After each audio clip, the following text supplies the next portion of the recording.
What's up, everybody? I'm Everett. We're starting a podcast today. I'm super excited for this. Ben, you want to introduce yourself? My name is Benjamin Hadfield. I am the owner of Stewart Scuba with my wife, Nikki Hadfield.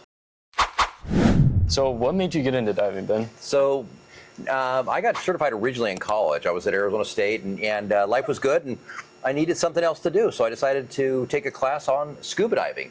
I didn't ever get to do it with anything, but years and years later, after my kids left the house, I thought, I enjoyed that experience, and so let's do it again. And so I got certified in Idaho again, in cold waters in October, a bunch of years ago, and realized that this was a lot of fun. I had extra money and extra time because I was single at the time, and I said, let's keep doing this. So kept working. Yeah, what's the diving like up there? Like, is it different than down here? Or? It's very different. It's definitely not for the faint of heart. It's we jokingly call it, you have to make friends with the cold to really dive Idaho a lot. We do have some hot springs, and I did a lot of certifications where I taught kids and adults to dive in a hot springs where the water was actually 94 degrees on a regular basis, and there was another hot spring we went to where the water was 96 degrees. So wow. We had those, but rivers and lakes, different visibility, different current, different dynamic, that's for sure. And I dove 365, so if it froze over, we cut a hole. Yeah, is there like a lot of stuff to see up there? Like, is there a lot of fish, or are you diving with more like sunken boats and all this kind of stuff? Not a lot of sunken boats. My wife and I worked on a research project for a bunch of years in Yellowstone Lake, where we were exploring geothermal smokers.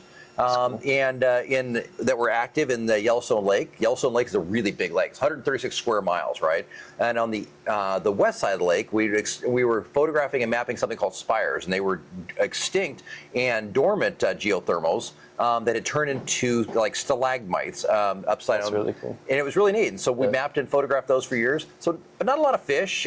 There were places to go see fish. We do some of the deep rivers. I do some tech diving in the rivers where it was pretty heavy current, and we'd get in and see trout and bass, different types of sucker fish. My favorite was the prehistoric fish. There were some that would get to 14 to 16 feet long, and they were like big catfish and like sturgeons. Yep, Yeah, absolutely. Sturgeons. Yeah, those are really cool. I've seen those before. They are neat, and they're almost blind, so they'll come in, they'll bump into you, and the first time you're in a river at 125 feet in a current where it's pitch black, because all diving in Idaho is pitch black. You have to have a light, so, and you feel something bump into it. It feels like a log, and you're like, and then you don't see the log, and then it bumps into you again. You're like, what was that? And the third time, why you see this big fish, and they're this big around, and wow. They're the size of a lemon shark a lot of times. And you look at this, it's just a little narrower.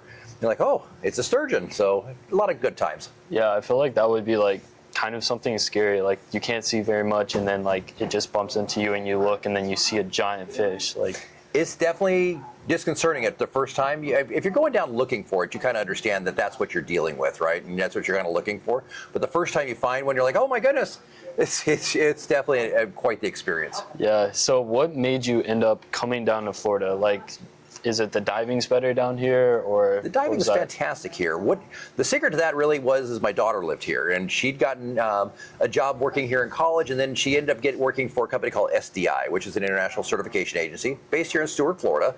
And so she worked for them, and I wanted to come visit my daughter. She was married, and I had grandkids. So I was like, okay. And I thought, well, I'm by water. I like to dive. And so my daughter works for a dive agency, so let's dive together. So we'd come together and we would dive. And that's how I found Stewart Scuba, is when I started coming down, she was good friends with the people here at Stewart Scuba, and this was our dive shop. So we came down here I've dove here with Stewart Scuba for 10 years. 10 years, wow. That's a really long time. That's a really cool story. So what was like kind of your idea with like coming down? Is it just you love the dive shop so much that you ended up buying it, or is it like you thought that it would be a good business to go into, or just something fun to do on the side? Certainly all the above, right? I've been in business for quite a while, and I've purchased some businesses, owned businesses, been in business development consulting, but I was starting to get to that point where I really loved diving a lot more than I loved working for other people, working in the industries and doing business development. And every day that I taught classes, I started doing a little bit less at my own job, and I started doing worse, if you will. And I was lucky I was at the end of my career, and I was preparing on that retiring portion. But I realized that there was a lot of people that were like me, that they wanted a community. They wanted somewhere they could go where they could come in and tell stories. They could come in and talk about diving. They could they wanted to be a part of the community. They wanted to get to that professional rank. And I thought, why don't Nikki and I start looking into this idea that we could live in paradise, we could create a community, we could be in diving, and we could help others do the same thing we wanted to do, and create this big community of people that they could come in, they could learn to dive, they could, if they wanted to, we could help them be professionals if they wanted to, and we could be a part of that in a real meaningful way where we could help. Now we run this business like a business, right? And this is not a club. We definitely are about developing and running it so that it's self-sustaining and doing its thing. But we're blessed in that that's not the biggest goal. Our biggest goal is to create community, be in the community, be part of the dive community, and help others be in the dive community as well. That's really cool. What is the coolest experience you've ever had on a dive? Like, it could just be any experience, like a fish you saw, or like super good conditions, like anything. There's so many of it. I tell you, the truth of the matter is my favorite dive is the next one I'm going to do. And I love diving. And when Nikki and I got married a bunch of years ago, we were getting ready to get married. And I told her, I says, look, sweetheart, you've got to get a dry suit. And she says, why? I says, because I dive 12 months of the year and you're my dive buddy, so you got to get a dry suit so you can dive with me. So it wasn't a matter of we were looking for the best conditions or this or that. We found love in everything we did. I mean, there's always standout moments. I've got just a huge amount of dives, but the number one dive in my mind that stands out the most is I certified my son, and my daughter was certified, and I was able to go on a dive 2 Christmases ago where my son and my daughter were with us, and Nikki and I, and in my favorite photos, I looked at it the other day, I have 84 favorite photos that I can get to. Really? It's one of my favorite photos of all time is the 4 of us together diving. Wow. So there's other cool things. I mean, I certified my grandson in June. You were there. Yeah. And to be able to continue it into the next level and take my grandson diving and then dive with his mom, my grandson, and me. I mean, 3 generations of us in the water. That's really cool. I'd love to tell you the first time I saw a hammerhead. I mean, oh my goodness. I honestly can tell you that I hit the reef hook and I froze and I watched it come by. It was a 14-footer and it was like, wow.